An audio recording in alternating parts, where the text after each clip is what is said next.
ఏదైతే ఉభయ గోదావరి జిల్లాల్లో వరి పంటలాగానే అరటి సాగు కూడా చేస్తూ ఉంటారు. ఏదైతే అరటికాయలు కానివ్వండి, అమృత పని ఏదైతే దేవుడి కాడ పెడతామో అటువంటి పంటలు కూడా ఎక్కువగా పండిస్తూ ఉంటారు. కానీ ఇది ఏదైతే ఇక్కడ పెళ్ళిళ్ళ సీజన్ కానీ లేకపోవడం, అలాగే మహారాష్ట్ర, ఉత్తరప్రదేశ్, ఏదైతే ఒరిస్సా, భువనేశ్వరి అలాంటి రాష్ట్రాలకు కూడా ఇక్కడి నుంచి ఎగుమతులు తగ్గిపోవడం, ఒక పక్క ఏదైతే ఇప్పుడు కోత దశకి వరి పొలాలు కూడా కోత దశకి రావడంతో అటువైపుగా ఏదైతే దళారులు కూడా ఎక్కువగా మొగ్గు చూపడం, ఇటు ప్రస్తుతం ఈ అరటి తోట సాగు చేసే రైతులు కూడా పూర్తిగా నష్టపోతున్న పరిస్థితి. కానీ ఏదైనప్పటికైనా మమ్మల్ని ఆదుకోవాలి, కనీసం ఎకరానికి 2 లక్షల రూపాయల వరకు కూడా ఖర్చు పెడుతున్నాం, కానీ చేతికి 1 లక్ష రూపాయలు కూడా రావట్లేదు, భారీగా నష్టం జరుగుతుంది. తుఫాన్లు కానివ్వండి, పెను తుఫాన్లు, లేకపోతే కాలానుగుణంగా కూడా చాలా ఇబ్బందులు ఎదుర్కొంటున్నాం. కానీ చేతికి పంట వచ్చేదానికి చాలా ఇబ్బందికరమైన పరిస్థితులే ఏదైతే గురవుతున్నాం అంటూ కూడా రైతులు ఆందోళన చెందుతున్న పరిస్థితి. కానీ రైతు ఇక్కడ మనం ప్రస్తుతం ఏదైతే కండవల్లి గ్రామానికి ఇక్కడ పశ్చిమ గోదావరి జిల్లా, అటు తూర్పుగోదావరి జిల్లా ఆనుకుని ఏదైతే అరటి తోటలు ఉన్నాయో ఆ అరటి తోటకు సంబంధించిన రైతులు కూడా పంట నేలమట్టం చేసిన పరిస్థితి. అంటే ఏంటంటే మనం చూస్తున్న విజువల్స్లో కూడా ఈ అరటి గెల్ల కూడా కనీసం గిట్టుబాటు ధర రాక అటు కూలీ పెట్టి లోడింగ్కి వాటికి ఖర్చులకి ఎక్కువగా అయిపోవడం, అంటే గిట్టుబాటు ధర రాక ఇవన్నీ కూడా నేలమట్టం చేసాం అని రైతు ఏదైతే 3 ఎకరాల రైతు కూడా మనతో పాటు ఆవేదన వ్యక్తం చేస్తున్న పరిస్థితి. ప్రస్తుతం ఆయన మాటలోనే మనం అడిగి తెలుసుకుందాం.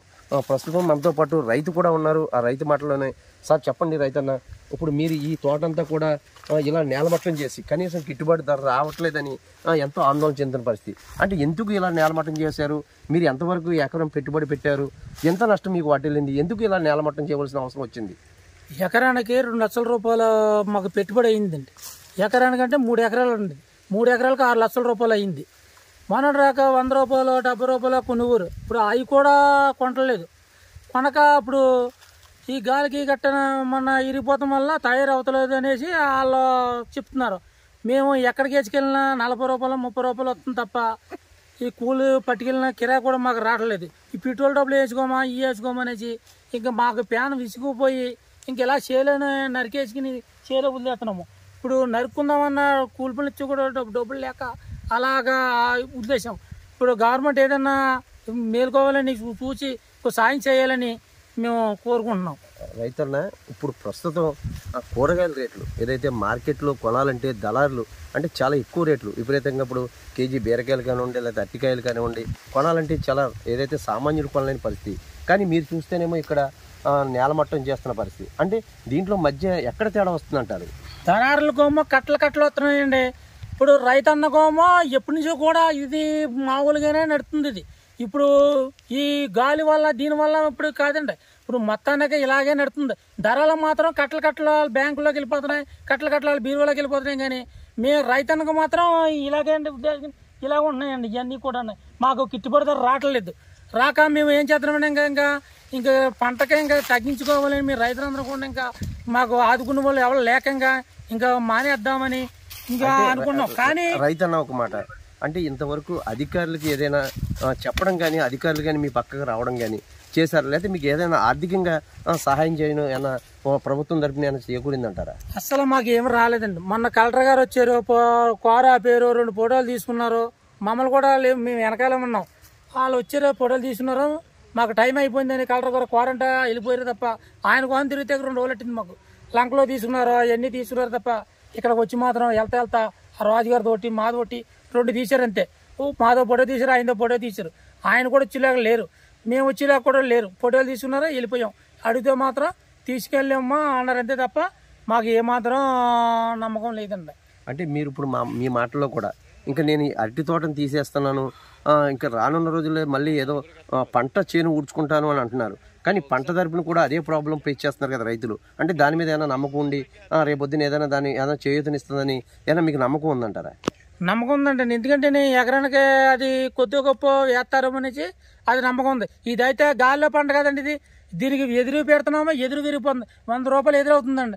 ఎదురుకి 100 రూపాయలు అవుతుంది. 30 రూపాయలేమో పొట్లు ఎత్తాక నుంచి నెక్కినోడికి ఎత్తాక చేత్తాక అవుతుంది. ఆ బొంద ఇరిగిపోతుంది, ఎదురు ఇరిగిపోతుంది. ఎంత అవుతుందండి? ఎకరానికి 2 లక్షలు, అది 100 రూపాయలు ఎదురంటండి. అది లెక్క అండి. అది 1 లక్ష ఎగట అయిపోతుంది. ఇంకా ప్యానం రగిలిపోయండి. ఇంకా ఇసుకొచ్చేసి ఇంకా గంట జోరుకి వెళ్ళకూడదు. సుమారుగా మీరు అంటే ఎకరానికి ఎంత పెట్టుబడి పెట్టారు, అంటే మీకు ఎంత ఎకరానికి లాస్ వస్తుంది అంటారు? మొత్తానికి ఎకరానికి 2 లక్షల రూపాయలు లాస్ వచ్చేస్తుందండి. ఇప్పుడు ఎదురు కూడా ఇరిగిపోయిందండి, గాలి వచ్చి వల్ల ఇరిగిపోయింది. ఆ గాలి వల్ల తయారవుతలేదు అనేసేమో సాగులు రావట్లేదు. సాగులు వచ్చి నాణ్యమైన గేలాటికి వెళ్తున్నారు తప్ప 50 రూపాయలు 60 రూపాయలు అంటున్నారు. అలా అమ్ముకునేదేమో 150 200 వాళ్ళు అమ్ముకుంటున్నారు. మన రైతుకి వచ్చేది ఏంటి? ఇంతగానే పోయేది రైతే అండి మనకి.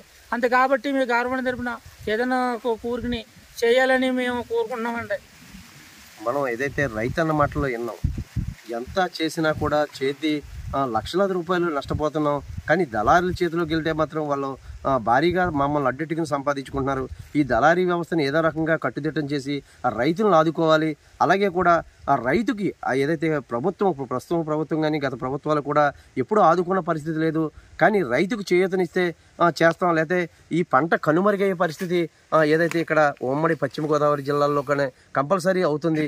మళ్ళీ ఇది చరిత్ర పూటల్లోనే నిలిచిపోద్ది తప్ప మళ్ళీ ఈ పంట వ్యవసాయం ఏదైతే అరటి తోట సాగు చేయాలంటే మా వల్ల కాదు.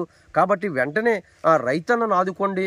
మళ్ళీ ఏదైతే ఈ అరటికాయలు కానివ్వండి, ఏదైతే అరటి పండ్లు ఏదైతే దేవుడికి ప్రీతిపాతంగా మనం పెడతామో ఈ అరటి పళ్ళు కూడా కంపల్సరీ ఎక్స్పోర్ట్ లేక పైగా మొన్న మందా తుఫానికి భారీగా ఏదైతే ఈ గాలికి చెట్లు పడిపోవడం, అలాగే గెళ్ళు ఇరిగిపోవడం, అనేక రకాలుగా నష్టం వాటిల్లింది.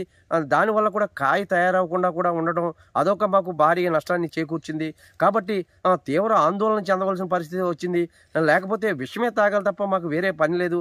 కనీసం ఈ రాష్ట్ర ప్రభుత్వాలైనా మమ్మల్ని పట్టించుకుని ఎక్స్పోర్ట్ కానీ దళారులను కానీ అరికట్టి కంపల్సరీ ఏదైతే ఇతర దేశాలకి అనుగుణంగా ఇదంతా కూడా సాగు చేసే విధంగా కూడా మమ్మల్ని ఆదుకోవాలని చెప్పి ఆ రైతులను కోరుకుంటున్నారు.